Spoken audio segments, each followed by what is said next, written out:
സഹിച്ചാൽ മാത്രമേ വിശുദ്ധീകരിക്കപ്പെടൂ. വിശുദ്ധീകരിക്കപ്പെട്ടാൽ മാത്രമേ മഹത്വീകരിക്കപ്പെടൂ. ദൈവമഹത്വത്തിൽ പങ്കുചേരണമെങ്കിൽ എന്ത് ചെയ്യണം? വിശുദ്ധീകരിക്കപ്പെടണം. ആ വിശുദ്ധീകരണ പ്രക്രിയ നടക്കുന്നത് ക്രിസ്തുവിനോട് ചേർന്നൊരു വ്യക്തി സഹിക്കുമ്പോഴാണ്. യേശുവിൻ്റെ കൃപയിൽ ഒരു വ്യക്തി സഹിക്കുമ്പോഴാണ്. യേശു സഹിച്ചതുപോലെ സഹിക്കുമ്പോഴാണ്.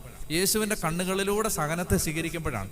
ദൈവികമായ കാഴ്ചപ്പാടിലൂടെ സഹനത്തെ ഏറ്റെടുക്കുമ്പോഴാണ് നമ്മുടെ വിശുദ്ധീകരണം നടക്കുന്നത്. അതുകൊണ്ട് എൻ്റെ പ്രിയപ്പെട്ടവരെ, എനിക്ക് നിങ്ങളോട് പറയാനുള്ളത്, ചെറുതും വലുതുമായ ഏത് സഹനവുമാവട്ടെ, സഹനത്തെ നിങ്ങൾ നഷ്ടപ്പെടുത്തി കളയരുത്.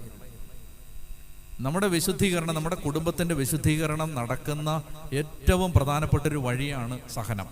അതിനെ വെറുതെ പാഴാക്കി കളയരുത്. ഒരു ചെറിയ സഹനത്തെ പോലും വെറുതെ കളയരുത്.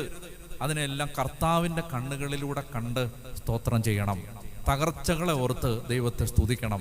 അത് അനുവദിച്ച് തന്നതോർത്ത് ദൈവത്തെ മഹത്വപ്പെടുത്തണം.